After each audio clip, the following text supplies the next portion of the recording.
नमस्ते, जय श्री राम, जय माँ सीता, जय हनुमान। मैं कविता गुप्ता आप सबके समक्ष सीतायन की अनकही कहानी प्रस्तुत करने के लिए उपस्थित हूँ।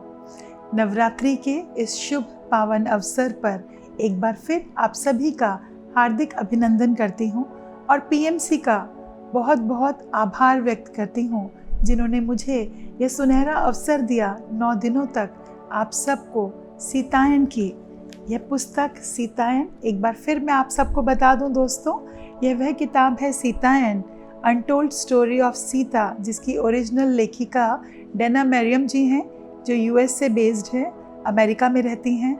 उनके द्वारा लिखित ये किताब है जिसे उन्होंने अपने ध्यान के अनुभवों द्वारा लिखा है और सीता माँ के उन अनकही कार्यों को, अनदेखे कार्यों को, जिनकी कभी चर्चा नहीं हुई, जिनके विषय में कभी किसी ने बात नहीं की, और इसके साथ ही प्रभु राम और माता सीता का किस उद्देश्य को लेकर इस पृथ्वी पर जन्म हुआ था, उसके बारे में भी उन्होंने बताया। रावण वो कौन सी शक्ति थी, उसके वो कौन से पूर्व जन्म के कारण वो रावण बना था, इसके बारे में उन्होंने बताया।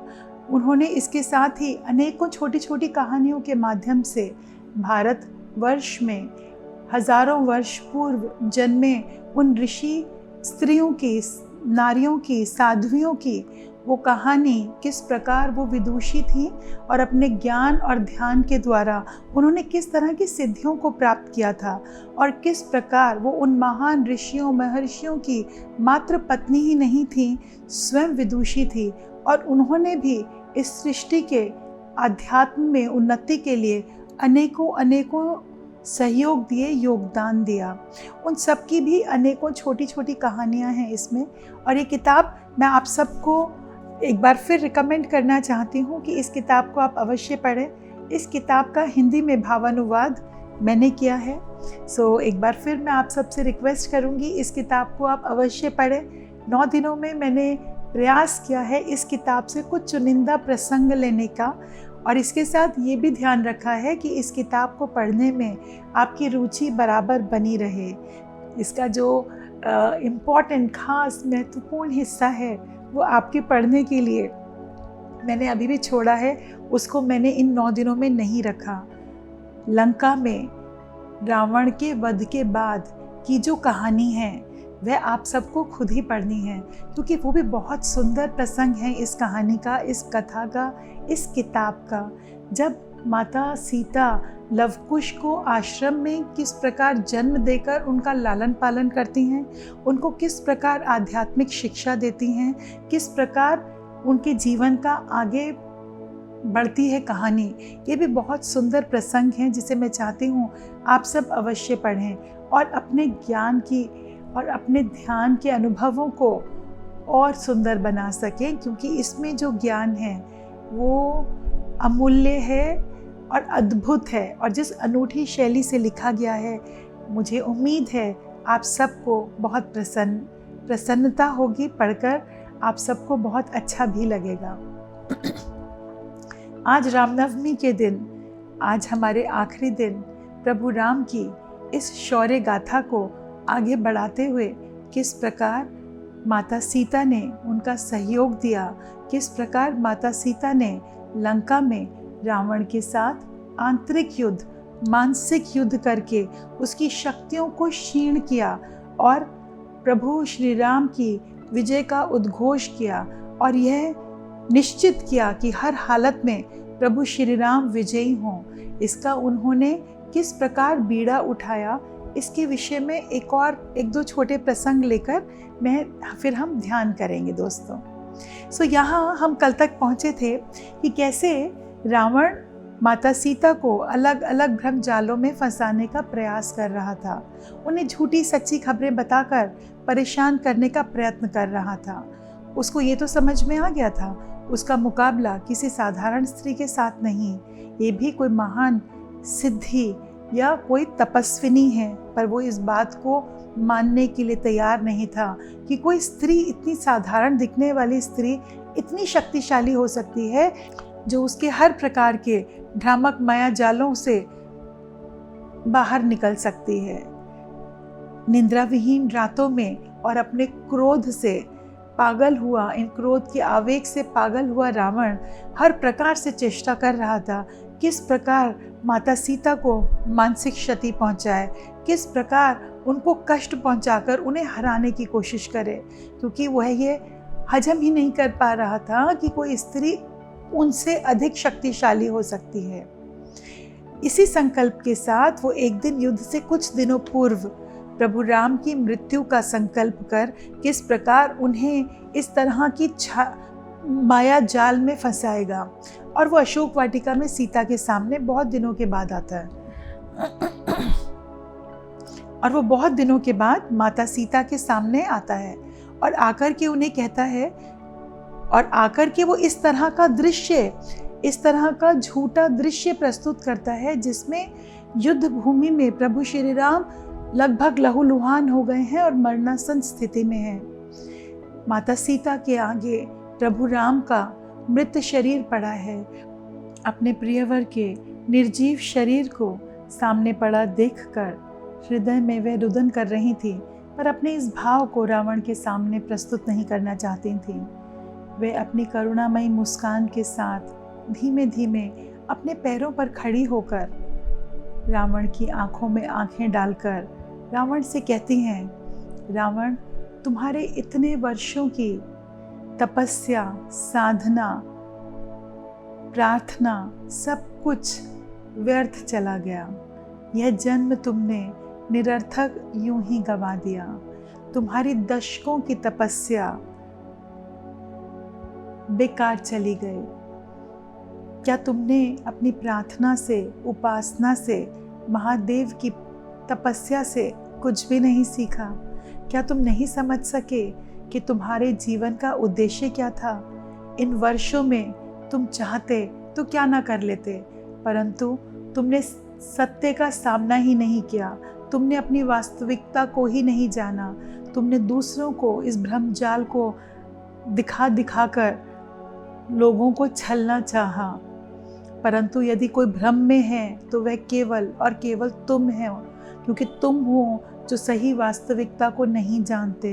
तुम हो जो नहीं जानते कि सत्य क्या है।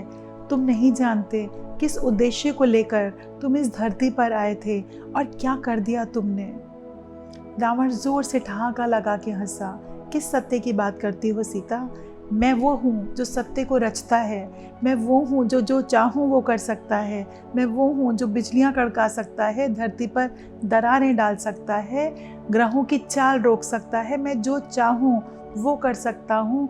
मैं इस त्रिलोक का नाथ हूँ, मैं त्रिलोकपति हूँ। सीता मुस्कुराकर बोलती हैं, किस त्रिलोक की बात करते हो रावण? तुम तो अपने आप को नहीं जानते। तुम तो अपने स्वयं के भी शासक नहीं हो। किस त्रिलोक की तुम बात करते हो? तुमने अपनी सभी साधना को व्यर्थ कर दिया, और जिस जगत की तुम बात करते हो वह सिर्फ और सिर्फ मिथ्या है जो क्षण भर में नष्ट हो जाएगा। रावण ये सब सुनकर सकते में आ गया। उसने कभी कल्पना भी नहीं की थी कि सीता उन्हें इस प्रकार से कहेगी। वह उन्हें फिर डराने का प्रयास करता है और जोर से चिल्लाता है, सीता, तुम क्या कह रही हो? तुम नहीं जानती मैं कौन हूँ। सीता ने कहा, मैं जानती हूँ तुम कौन है, किंतु तुम नहीं जानते तुम कौन हो। यह सब सुनकर रावण फिर जोर से चिल्लाया, सीता, मैं किसी भी क्षण तुम्हारी जान ले सकता हूँ। किंतु सीता माँ ने भी बहुत दृढ़ता के साथ कहा, रावण, तुम मेरा बाल भी बांका नहीं कर सकते। तुम मेरे प्राण नहीं ले सकते, क्योंकि मैं ये शरीर हूँ ही नहीं। क्या अब तक तुम ये नहीं जान पाए? इतने महीनों के मेरे इतने शब्दों ने तुम पर कुछ असर नहीं डाला? क्या अब तक तुम नहीं समझ पाए मैं यहाँ क्यों आई हूँ? क्या अब तक तुम नहीं जान सके मैं तुम्हारे प्राणों की रक्षा नहीं बल्कि तुम्हारी मुक्ति के लिए आई हूँ? क्या तुम ये नहीं समझ पा रहे कि तुम किस जगह से आए हो? क्या तुम अब तक नहीं पहचान पा रहे तुम कहाँ जाना चाहते थे? इन सैकड़ों वर्षों में भी, इतनी तपस्या के बावजूद भी तुमने सत्य को नहीं जाना और पहचानो। वो फिर जोर से सीता माँ ने कहा, जागो रावण, अब तो जागो और पहचानो कौन हो तुम, कहाँ से आए हो तुम। यह सब सुनकर रावण एक बार मूक हो गया और सकते में आ गया कि सीता माँ ये सब क्या कह रही हैं, और उसी क्षण उसकी कहीं ना कहीं विस्मृति में, स्मरण में उसको वह जन्म याद आ गया जब उसने अपने आप को प्रभु नारायण का सेवक, परिचारक के रूप में देखा। परंतु चंद क्षणों में वह विस्मृत हो गया, वह भूल गया और वापस फिर रावण के ही चरित्र में आकर जोर से पांव पटक कर वहां से चला गया। प्रभु श्री राम ने लंका पहुंचकर इस युद्ध को टालने के अनेक प्रयास किए। उन्होंने रावण तक मैत्रीय संदेश भी भेजाए, किंतु रावण को प्रभु राम की सेना हास्यप्रद लग रही थी। वह उसका मजाक उड़ा रहा था। उसे प्रभु श्री राम की शक्ति पर ज़रा भी भरोसा न था और वो किसी भी तरह आगे झुकने के लिए तैयार नहीं था।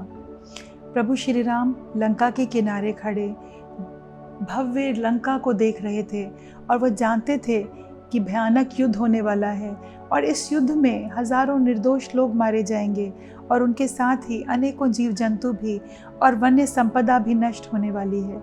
ये बात उन्हें विचलित कर रही थी और यही बात माता सीता को भी परेशान कर रही थी, क्योंकि वे माँ वसुंधरा की पुत्री हैं और इतने लोगों की जान जाना युद्ध में उनको मंजूर नहीं था। वे चाहती थी किसी भी प्रकार ये युद्ध टल जाए, पर रावण किसी भी प्रकार समझने के लिए तैयार ही नहीं था, इसलिए यह युद्ध अवश्यम भावी हो चुका था। श्री राम लंका के समुद्र तट पर खड़े होकर लंका के वैभवशाली राजपाट को देख रहे थे और उनके हृदय में अत्यंत दुख था कि शीघ्र ही यह विनाश होने वाला है। वे नहीं चाहते थे कि युद्ध हो, किंतु वह अवश्यम भावी बन चुका था रावण की वजह से। वे जानते थे कि दोनों सेनाओं के पास हथियार और अस्त्र शस्त्र भरपूर मात्रा में हैं, जिससे उस सेना के लोग ही नहीं अनेकों निर्दोष व्यक्तियों की भी मृत्यु हो जाएगी, वन्य जीवन नष्ट हो जाएगा, जन वनस्पति सब नष्ट होने वाले हैं। इस बात की उनके मन में बहुत अधिक पीड़ा थी और यही हाल माता सीता का भी था। दोनों के हृदय में आह थी, पीड़ा थी, कष्ट था, क्योंकि माता सीता माँ वसुंधरा की पुत्री हैं और वो नहीं चाहती थी कि उनकी वजह से धरती पर इतने लोगों के प्राण जाएं। परंतु होनी जो थी उसके आगे दोनों को सर झुकाना पड़ा, अपनी स्वीकृति देनी पड़ी और युद्ध आरंभ हुआ। इस युद्ध में मृत्यु का तांडव आरंभ हुआ।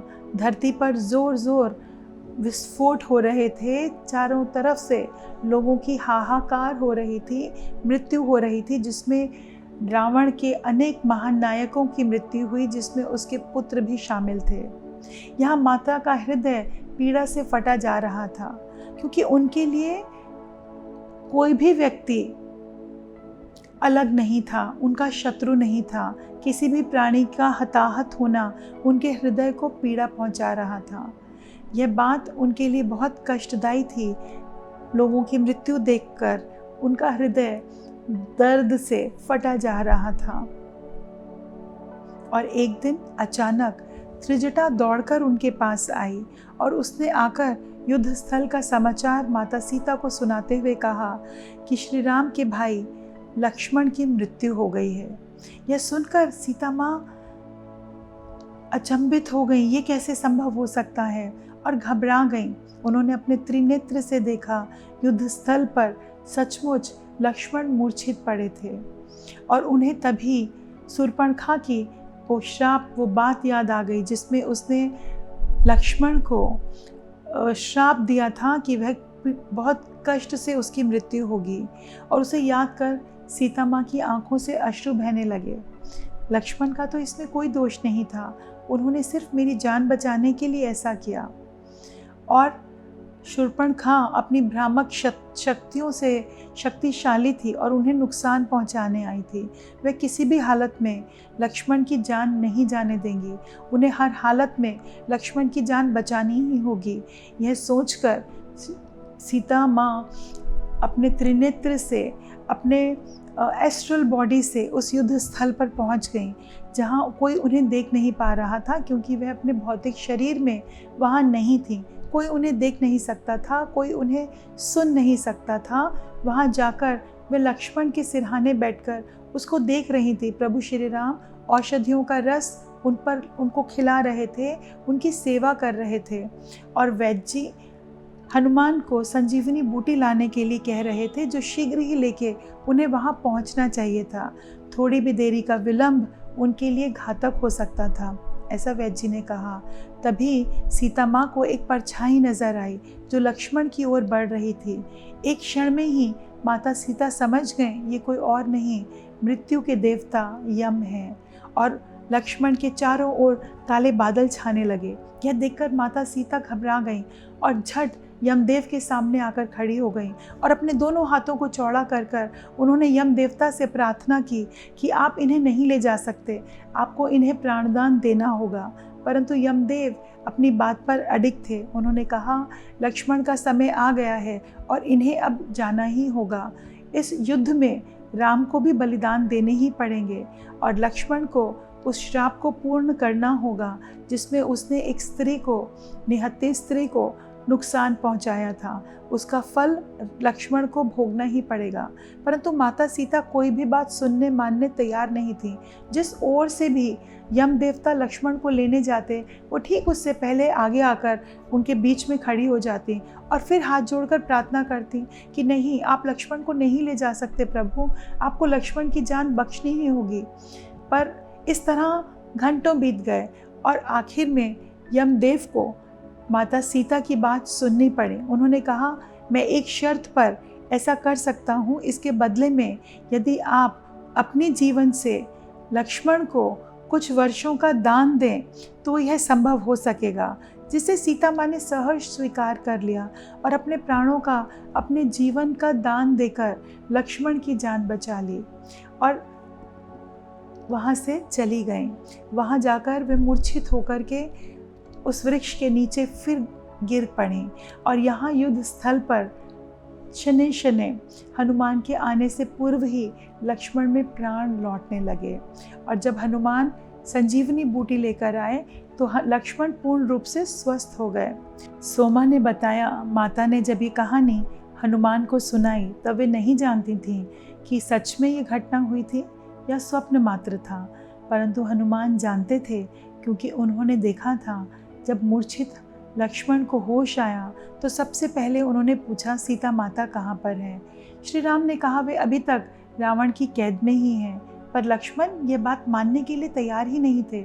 उन्होंने माता सीता को अपने आसपास ही देखा था और वो बोले, माता सीता अभी तो यहीं थी, कहाँ चली गईं वे। इस बात से हनुमान को स्पष्ट हो गया कि वास्तव में यम देवता आए थे और जिनसे माता सीता ने लक्ष्मण के प्राणों की रक्षा की। अपने प्रियजनों की मृत्यु और अनेकों महीनों की अनिद्रा ने रावण की कुशाग्रता और विवेचना क्षमता को कमज़ोर कर दिया था। और आखिर का इस कहानी को अंजाम देने का काम प्रभु श्री राम का था, जिन्होंने रावण का काम तमाम कर दिया। और अंतिम समय में जब रावण मरणासन पड़ा था, तब उन दोनों के बीच पारस्परिक वार्तालाप हुई, जिसमें रावण ने प्रभु श्री राम से प्रार्थना याचना की और उनसे कहा, क्या संभव है अब वह किसी भी प्रकार वैकुंठ लौट सके। प्रभु श्री राम ने कहा, अगला जन्म लेने से पहले 100 वर्षों तक तुम्हें भटकना पड़ेगा, जब तक तुम स्वयं को इन सभी विकारों से विमुक्त नहीं कर लोगे, तब तक वैकुंठ में आना तुम्हारे लिए संभव ना हो सकेगा। और इस सारे दृष्टांत को माता सीता ने किस प्रकार अनुभव किया वे हम जानेंगे। पर उससे पहले मैं चाहती हूँ दोस्तों, हम सब आंखें बंद करके उस ध्यान अवस्था में इस सुंदर अनुभव को स्वयं महसूस करें जो माता सीता ने अनुभव किया था। उस रूप को, उस दृश्य को हम अपनी आँखों में ध्यान के माध्यम से भर पाएं और उस प्रेम को, उस प्रकाश को हम भी अनुभव कर पाएं। चलिए चलते हैं ध्यान की यात्रा में। अपनी आंखें बंद कर लीजिए, हाथों की उंगलियों को बांधकर, पैरों को क्रॉस करके शांत स्थिर अवस्था में मन को एकाग्र करते हुए पूर्ण समर्पण के साथ, पूर्ण प्रेम के साथ माता सीता और प्रभु श्री राम के आशीर्वाद से उनकी उपस्थिति को महसूस करते हुए पूरी श्रद्धा और भक्ति के साथ उस पल का अनुभव करेंगे जब माता सीता ने अपने चारों ओर उस प्रकाश पुंज को देखा। माता सीता ने बताया, जब वो ध्यानावस्था में बैठी थीं, तभी उन्हें ऐसा एहसास हुआ कि मानो उनके ऊपर एक अद्भुत प्रेम के झरने की फुहार लगातार बह रही हो, जो खत्म होने का नाम ही नहीं ले रही थी। मानो कोई विस्तृत सफ़ेद निर्मल जल का प्राकृतिक स्रोत हो, जिससे अमृत जल की धाराएं फूटकर उन पर आशीर्वाद बिखेर रही हों। आहिस्ता से उन्होंने जब अपनी आंखें खोली तो देखा निर्मल प्रेम की कोमल लहरें हर वस्तु पर फैलकर उन्हें अलौकिक दिव्यता प्रदान कर रही हैं, चाहे वो पेड़ पौधे हों या उनके आसपास उपस्थित सुरक्षा कर्मचारी। फिर माता को एहसास हुआ कि ये अभूतपूर्व प्रेम की तरंगें श्री राम से आ रही थीं।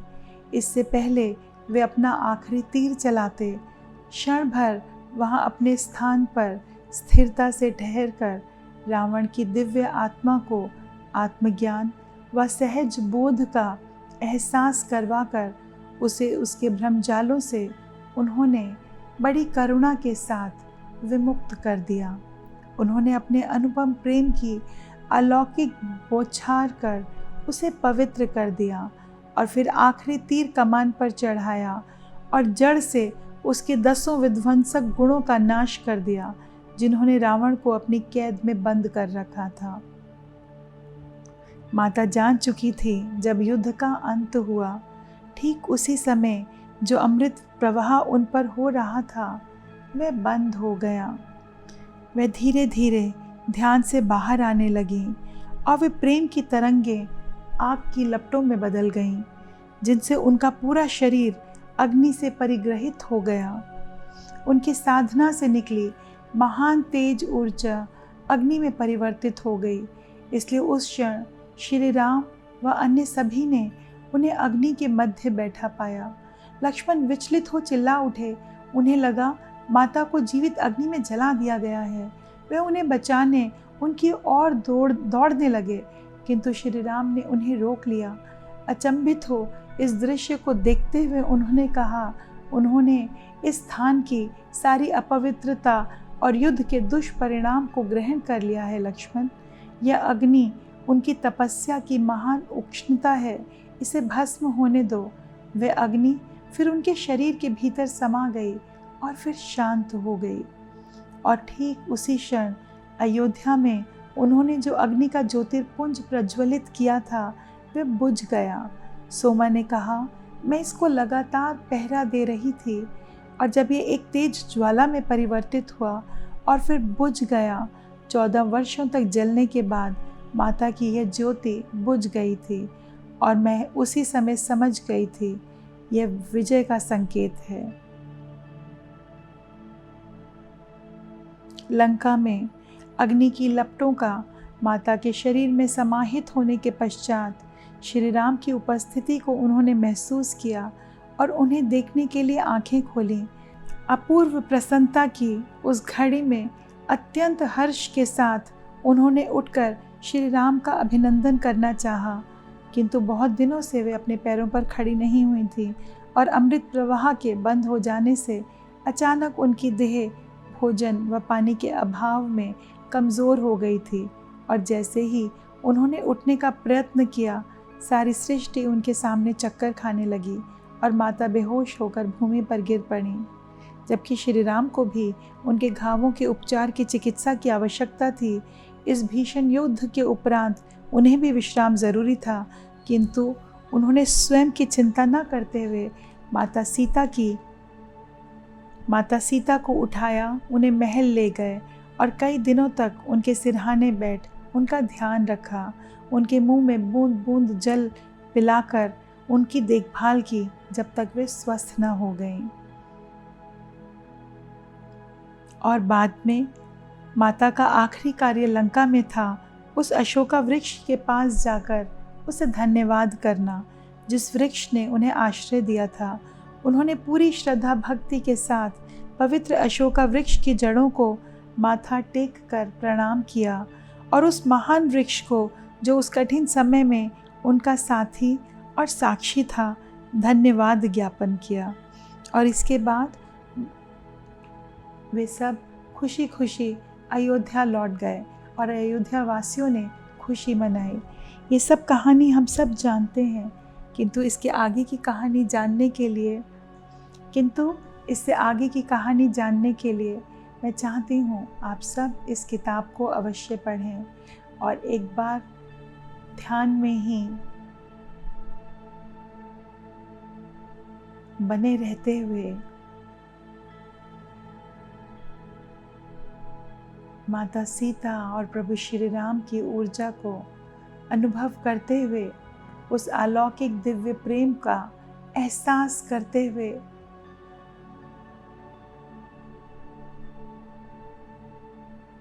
विजयदशमी के पावन अवसर पर प्रभु श्री राम माता सीता की विजय का उत्सव मनाते हुए और हम सब ये जान सकें, ये विजय मात्र रावण पर राम की विजय नहीं, ये विजय थी असत्य पर सत्य की। ये विजय थी अधर्म पर धर्म की। ये विजय थी पशुता पर मानवता की, घृणा पर प्रेम की, स्वार्थ पर त्याग की, मोह पर वैराग्य की। ये विजय थी क्रोध पर, अहंकार पर, उस अलौकिक दिव्य प्रेम की।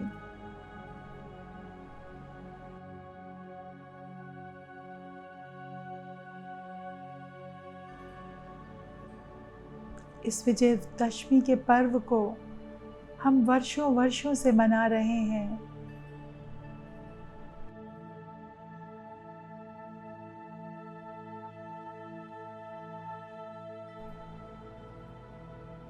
खुशियां मना रहे हैं, पर वास्तव में क्या हमने अपने भीतर बैठे उस रावण का विनाश किया है?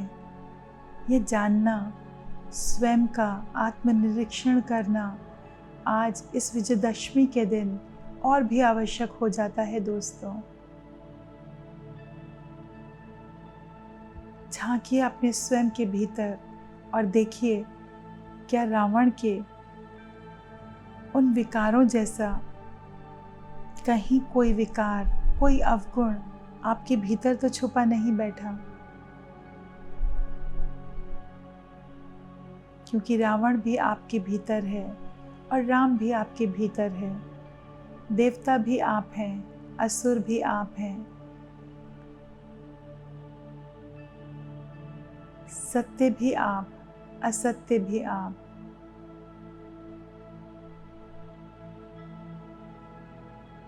अपने भीतर के इस रण को पहचानिए और जिस दिन आप समझ जाएं, जान जाएं, पहचान जाएं कि आपने अपने भीतर की सभी आसुरी प्रवृत्तियों को समाप्त कर दिया है, उस दिन आप सच्ची विजयदशमी का पर्व मनाएंगे। उस दिन रावण की मृत्यु हो, प्रभु श्री राम की, माता सीता की उस अलौकिक दिव्य प्रेम की विजय होगी दोस्तों।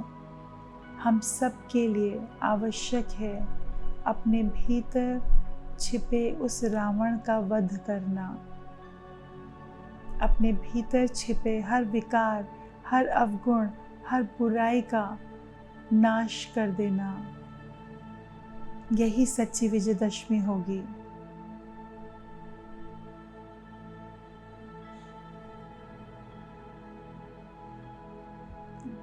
जब हर व्यक्ति नारी का सम्मान करना सीख जाएगा,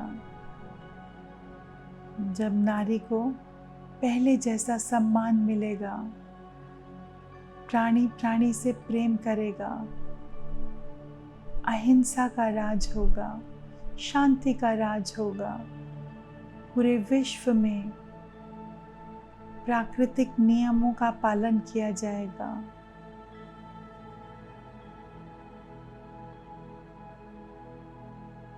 चलिए उस रामराज को स्थापित करने में हम भी अपना योगदान दें और उस सुनहरे युग का आवाहन करें, सतयुग का आवाहन करें।